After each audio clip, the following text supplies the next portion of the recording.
Chapter 1 Angel's Landing. I've seen a lot of places, both beautiful and ugly, but Zion National Park is simply unexplainable. Regardless of who you are, all your thoughts are placed on hold as you try to explain its beauty. It's a vast desert landscape that is blessed with water, like how I feel after a cold gin and tonic. I lived in Utah early in my life and traveled through there often below age 7. My father was born in Panguitch and grew up in Kanab. Kanab is one of the only places where the name Mackelprang, that I know of, is common. Zion is a short turnoff between the two. I vaguely remember driving through Zion once, gazing up at the grandeur. Years had passed. Life had many changes, and for years and years, like many people, I believed that enjoyment was only found in glowing screens. Like the blowing dunes of white sands, a place I'd recently blown out of, I slowly tumble along with my drifting thoughts. One of the things that formerly eluded me was how to enjoy life when you live on a budget. Well, since I live on $730 per month, a poor bum's wage, I found a new way of living. I drive my car until it runs out of gas and declare that spot my new home. The one drawback of this strategy is I constantly run out of money for food. I've almost died of starvation numerous times, but it's boredom I truly fear. On this trip, my first real trip to Zion, the hobo buffet in my car featured 2 slices of cold pizza and a pint of warm whole milk. Before I could feast, I inhaled the last few appetizing puffs of my marijuana.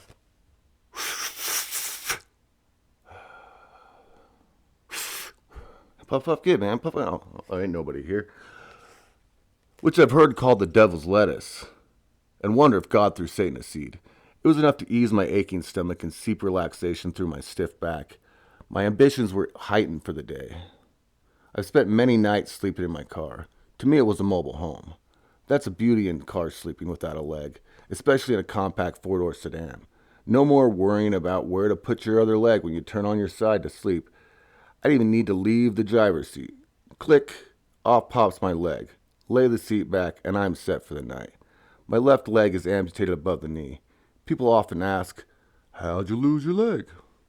I didn't lose it. I traded in on a removable model. Now it attaches to my stump, aka residual limb, by a steel pin that's screwed onto a cap at the end of a silicone liner that's rolled on like a giant condom. It's caused me to gain leg room in the trunk driving and above and below when flying on an airplane. How'd you lose your leg? Crazy story, man. No one believes me. It's the price you pay for excessive day drinking in the hot Mexico sun, next to a hill of hungry fire ants. Awakened with the sun, now cheerily red-eyed, I eagerly devoured the cold pizza and chugged my warm pint of milk. With the last remaining fumes of gas, I entered Zion National Park for free on what's formerly known as the Access Pass. I call it the National Cripple Pass. It cost me a leg and 10 toes to earn. The C word can be heavy, but I checked out the Merriam-Webster's dictionary. It says that crippled means to deprive the use of a limb. That word fits tighter than my prosthetic. Most AKAs, above-knee amputees, use a suction suspension system. It suspends the prosthetic leg onto the stump like a big suckerfish.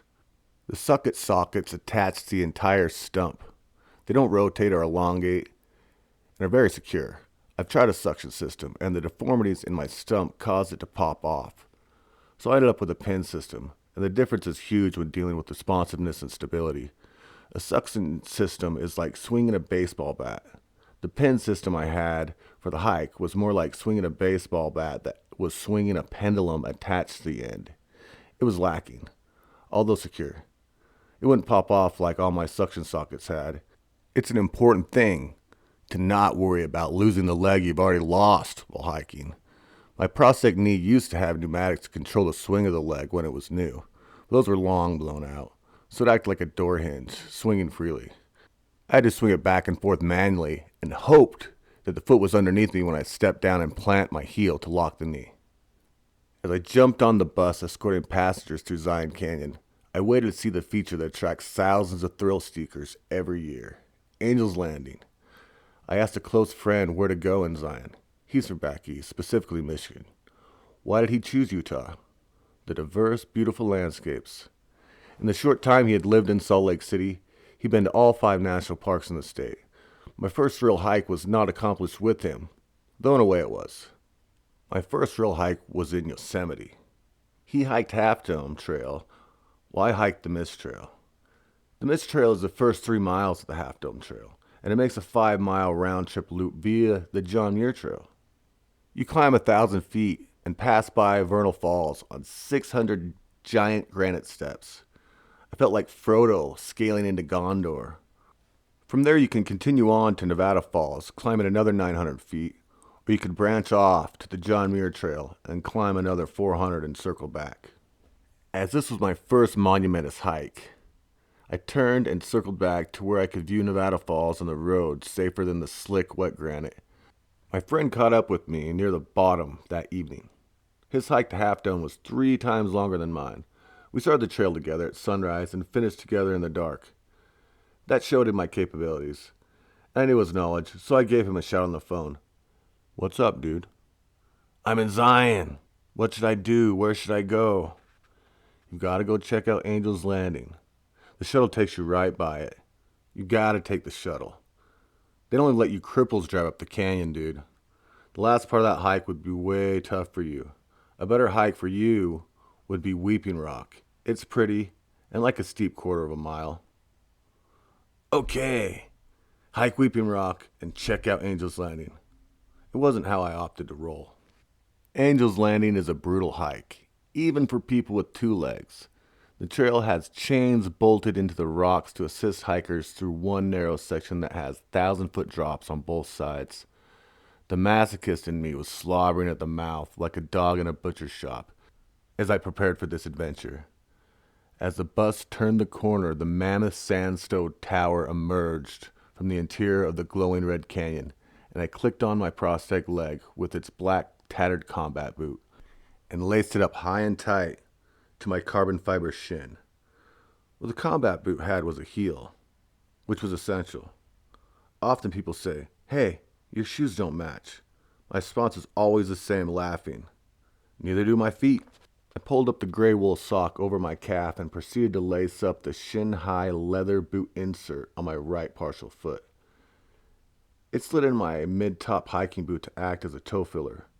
My boot was destroyed by the insert and holes riddled the sole. Rocks were embedded up into my inserted brace. Now the boot only acted to protect my partial foot while walking. The rigid carbon fiber plate in the sole that created toe lift shattered long ago. It never helped that my low back is fused. Needless to say, these adventures were rough on my hips and back, largely because my body moves in an unnatural manner that causes me serious pain. Cannabis has always lessened the blow of the punishment that I place on my body, but in this situation it was probably better that my last bit was wearing off. For this ascent, I need a bit of fear-induced adrenaline to keep me sharp. The danger holds me more present than anything. As I exited the bus, questions from fellow travelers began to rain down on me. "Are you seriously doing that hike?" one kid with massive white sunglasses jested. "Did you see that cripple trying to hike Angel's Landing?" a man with a deep southern accent said. I smiled and laughed and turned to him, displaying my shit-eating grin below a plaid backwards driver hat and blue-tinted aviator sunglasses, motioning to the words, "It's all good," written across the chest of my baby blue tee. I'd overheard him on the bus saying he wasn't going past Scout's Lookout. That's the first 2¼ miles of the trail, and it's all paved. It is steep, but I could have pushed myself up there in a wheelchair. My hopes were having him think, hell, if that crippled guy can do it, so can I. With only my trekking poles in hand, I was on my way. As I passed a bench at the shuttle stop across the street, I noticed a 20-ounce clear plastic water bottle sitting all alone. The trail angels left it for me, so I grabbed it and stuffed it in the side cargo pouch of my shorts. From there, my still half-baked mind was set on the quest. It was more than half a mile along the trail before anyone took my mind off of it. Over the first half mile, my leg elongated, grew longer. My stump began sweating, and the liner started to slide off. The liner is not much for breathability. It's not made of Gore-Tex. It's silicone for grip. It breathes as well as a rubber tire, and there's no solution. The only thing to do is stop, drop, and roll off my liner to drain the lake of sweat at the bottom. While I was sitting at a built-in rock bench at the corner of the first long switchback, I took my leg and liner off. As I poured out the salty brine, a lonely, beautiful brunette in her mid-20s, wearing a light purple pup jacket and gray capri pants, with a long lens camera hanging from her neck, stopped. She snapped a few shots of the cold Virgin River snaking down the canyon it carved. A look of pure intrigue dripped from her face as she turned and found me sitting on the red-layered Zion stone, drying the sweat off my bare meatloaf of a thigh. Smiling, I looked up at her and said, "This place is amazing, isn't it?" "Yeah, they don't have anything like this back east." "I don't think many places have this anywhere. Where are you from back east?" "Boston." "I've been to New York and Philadelphia. Really want to go to Boston, have a beer in the pub, drive the car down for a Yingling." She laughed at my best Boston accent. "You probably want to pass me by. I'm not as quick-footed as I used to be. Not really in my best shape for this either. I don't really care if it takes me all day, and it might." "Are you going all the way to the top?" she asked with a puzzled look. "I wasn't going to do this at all. My buddy told me to check it out. Then looking up at it, listening to the tour guide on the tram, I got that itch." I chuckled. "You know, the itch of a wild hair up my arse." And I said, "What the hell? I can do this shit." I rolled my liner back on. "Are you by yourself?" "I tend to meet cool people all over. Maybe you're the first one of the day." I smiled. "Are you going all the way up past Scout's Lookout? You know, up the chain-link goat trail where people plummet to their deaths?" "Yeah. Thanks for instilling confidence." "Are you in a hurry?" "No, this was my plan for the day." "How long will it take you?" "I'm going to the Grand Canyon tomorrow." It was something like 5.5 miles round trip with 1,500 feet vertical rise, but it's mostly paved, except for the last treacherous part. If I'm back for sunset, I'll be happy. I can't really be in a hurry. I like it that way. Let's say God forced me to slow down a step to enjoy the beauty. I finally realized how much life I'd missed by rushing. In my younger, bipedal years, I was always in a hurry. I never really saw anything. Everything was a race. Gotta get there, gotta get there. Never learned that fun is what you gotta do to get there, wherever there is. I don't have anywhere I have to be anymore, and my only job is not to die. I'm pretty good at that. I threw a smile, chuckled, finished putting myself back together, stood up and grabbed my poles. "You ready?" "Brickell." "Mac," I replied. "Nice to meet you, Brickell." She backed away and pulled up her camera. "I'm going to take some pictures of you." "As long as I don't have to smile," I said with a silly half grin as she snapped away. We strolled along and I learned that Brickell was making big life changes. She was on her way to the Bay Area, Silicon suburbia, traveling solo to start a new chapter in life. She decided how she'd make her way over. She planned a car camp most of the way, so her lodging the night before had been similar to my own, except her cabin was in a Subaru Outback instead of a Pontiac Sunfire. I had to commend her for the adventure that she embarked on across the United States by herself. Not that women aren't capable to safely pull it off, but most won't think of it, let alone do it, in today's world. You might say they don't have the balls. They should be wise about it, and from what she was saying, she had been. My open hand raise. Give me 5. Nothing gets me more excited than when a person takes a chance. She knew what she wanted to do and prepared herself as best she could and took off. No fear, just excitement for what was to come. Never did she expect to come in contact with me, a vastly underprepared guy with a permanent hitch in his step. It's always fun shocking people. As we strolled along the flat part of the hike, slow and steady, the baffled masses drifted peculiar looks in my direction. Few people said much. Occasionally I heard a passerby say, "Oh wow, you're doing really great." "Thanks," I'd reply with a smile.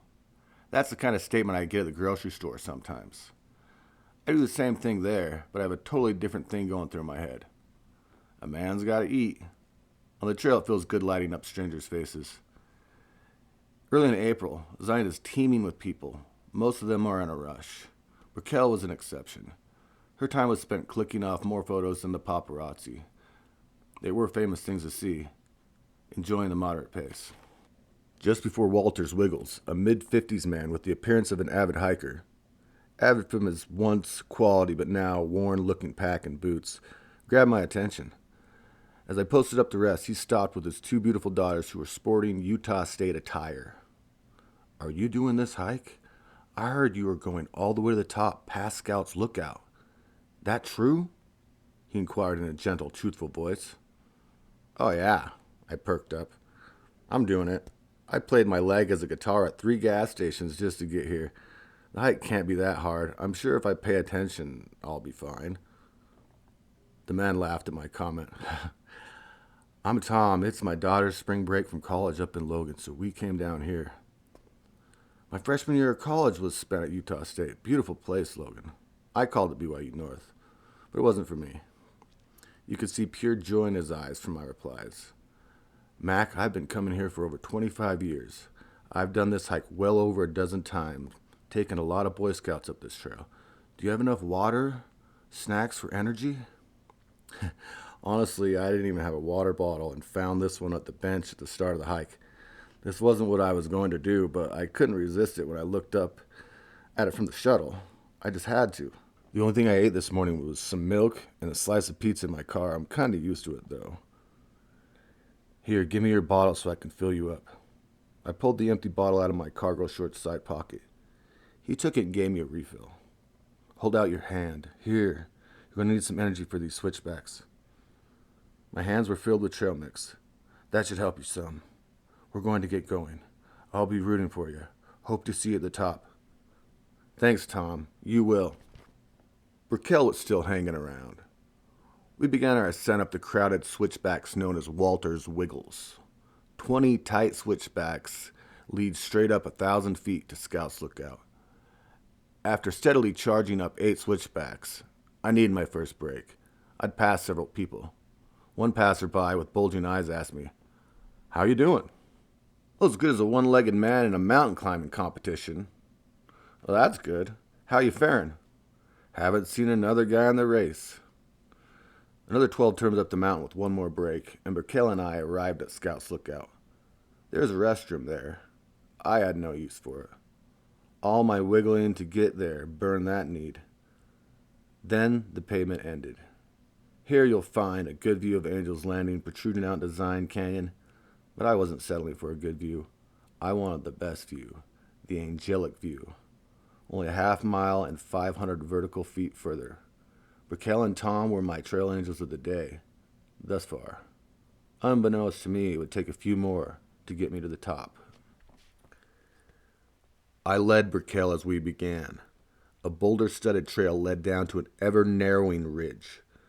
A lone pine tree stands tall as the resting gatekeeper to the perilous last half mile. In order to hike, my trekking poles are a must. Now, sometimes I need them, and other times they are a burden. They might fill my hands when I'd like to be clutching a chain and sandstone cliff, for instance. Early on this hike, I learned that my poles would sometimes be in the way when I was walking a stone bridge that was no more than 2 feet wide and 10 feet long. It had the chain anchored across the top and 1,000-foot drops on either side. Bending down to grab the chain was almost my demise. 2 more trail angels that I'll just call John Muir and Ohio reached Scout's Lookout just behind me. Ohio was from Ohio, and he teamed up with John Muir to wander the west. John Muir had the car, and Ohio had the street smarts. Ohio wore a white shirt with a huge sewn-on chocolate chip cookie patch on the chest, under a tattered flannel shirt with tan cargo shorts striped with tears. He was packing a gut and some extra pounds. John Muir, on the other hand, was slim in plain blue attire with an Indiana Jones-style hat with a rope of hemp-linked beads around the brim. On his face sat simple metallic mirror sunglasses. The pack on his back held a water bladder, trail snacks, individual vacuum-sealed pouches of weed, and an empty plastic honey bear bottle that he named Smokey the Bear, for obvious reasons. A down stem poked through his gut to make it the supreme backpacking bong. Ingenious, seeing how it's plastic and shatterproof. At Scout's Lookout, Ohio was satisfied with the view of Zion Canyon. Heights were not his thing. "Yeah, I don't think I'm going to do that. No way. This is good enough for me. I'll wait here for you," Ohio muttered to John Muir. Come on. We're almost there. Besides, I heard a 9-year-old girl hiked it, and a one-legged guy is, John Muir replied. What, a one-legged guy? John Muir spotted me 100 yards ahead. Look, there he is, in the blue shirt. Can you see him? John Muir pointed. I've got to do it. I mean, a one-legged guy is doing it. Hurry, let's catch up to him. He might need help. John Muir is excellent at helping people achieve more than they think they can. Luckily, they made short work of catching up to me. Raquel was good company. However, her hands were full, keeping herself and her camera safe. John Muir became key on this hike, essential on future hikes I'd do with him. Hiking is his thing. He'd done both the Pacific Crest Trail and Continental Divide Trail from Mexico to Canada. When he saw me on the mountain, he got stoked and was eager to help. Without him taking my poles when needed and scouting my best route, I don't know if I'd have made it up so easily. By easily, I mean without the need to crawl. As I neared the top, pulling hand over hand on the chain rail, I could hear Tom cheering and clapping. Then others joined in. You made it, Tom declared. Great job. Are you hungry? I've got a sandwich that my wife made with your name on it. He pulled out a lettuce, turkey, and Swiss sandwich on a hoagie roll and held it out. Absolutely, Tom. That would be amazing, I answered, with a big smile of gratitude. I'm famished. Thank you so much. You don't know what this means to me. I sat down and tore into that sandwich. We're headed down now, but I wanted to be here when you got here. So excited to cheer you on and give you some energy for the way down. We've got to go, though. It was great meeting you, and keep hiking. It was really great meeting you, Tom. You're a godsend for me on Angel's Landing, go figure. Been amazing. Again, I can't thank you enough. Take care, my friend. They began their descent and were gone. People cluttered the slender top of Angel's Landing. Many stopped briefly, only for a few pictures to post on Facebook and Instagram before rushing back down. In the parking lot earlier, I overheard one pudgy guy trying to woo a young lady by saying, Yeah, I get a lot of likes. He never made it at the top. Stopped at Scout's Lookout. He must have got the likes he wanted from there. My eyes liked the view from the top. No flat image captured on any camera anywhere could compete with it. No amounts of likes or thumbs up brings the satisfaction or high of accomplishing the feat of getting there either. We enjoyed the spoils of winning the battle up the mountain for over an hour. Being in no hurry, I sat away from the crowd with my new friends, John Muir and Ohio. My body needed the break. With John Muir's help, I confidently powered through the most dangerous homestretch, but any adrenaline had subsided. Then the pain set in. Now I generally fire up my pain-relieving herb to douse the pain. The last of my weed now was ash in a pipe, resting securely in my car. Magically, I can find weed anywhere. Like Red from Shawshank Redemption when he said, I'm known to locate things from time to time. Weed for me, anyways. That lucky little fact of mine proved to be true, even in Zion National Park on top of Angel's Landing. Here I made the acquaintance of Smokey the Bear. Worn out and beaten, John Muir pulled the honey bear bong out of his pack and gave him a drink, adding water past the downstem. Next, he broke open a vacuum-sealed square that held a pungent, frosted nug of green, pain-relieving ecstasy. He said the type of bud was known as Girl Scout cookies. Not the kind of brownies delivered in a box. Although, after I put Smokey the Bear to my mouth and inhaled, I was craving some Samoas. But there were no Girl Scouts to order from. Imagine the delivery time anyways. My pain had dropped several notches as my spirits rose like the smoke I exhaled. Raquel got to fill her camera with picturesque views. I captured some camera work of my own and waited for what we labeled the Captain's Rock to become vacant. It was the pinnacle, the tip-top of the landing, situated 20 yards past the end of the chain rail. It jutted up as if it were thrown into the heavens. There was no way I'd miss climbing to the top for a photo op. In arches, I scaled a 15-foot-tall rock pile in the Garden of Eden to play lead guitar for a MILF and her 21-year-old son from San Diego with Squiggy, their 4-inch red rubber dog. Now, on top of the captain's rock, I balanced on my little foot to pop off my prosthetic. I flipped it over like a guitar and strummed Led Zeppelin's Stairway to Heaven in my head. No notes were heard, but you could hear jaws drop and camera snaps echoing over the valley. Balancing unsteadily, the angels whispered in my ear, "Get down, you asshole, before you fall and find out the bottom isn't the road to heaven." "How'd you lose your leg?" Crazy story. No one believes me. I fell before and got pinned under a boulder and had to chew my leg off. I had no knife, just the help of a coyote. "I had to get a pic of that too, young man," said the man with the southern accent from the parking lot earlier. He'd gone past Scout's lookout. No one would believe it otherwise, would they? I grinned. Some kind of incredible up here, isn't it? "Young fella, I wasn't going to go all the way up to the top, but I saw you were doing it, so I changed my mind." Well, that makes me feel good. Keep up the good work. You inspire a lot of people. Now, as I got later in the afternoon, the time came to make our way down from the edge of heaven. Tom's care-made hoagie filled me with love and calories. Smokey the Bear tamed my pain. But best of all were the smiles. Smiles everywhere, directed at me.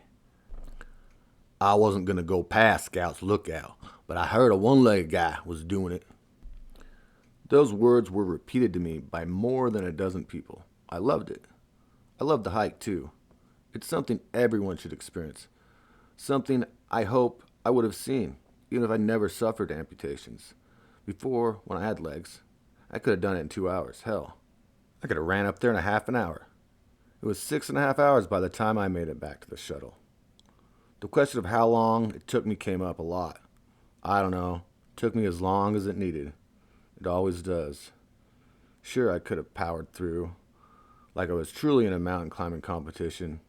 Why, though? That would have defeated the purpose for me. Forcing things already caused me to slow down a step. So now I can rush, or I can slow down to enjoy the beauty. The choice was easy.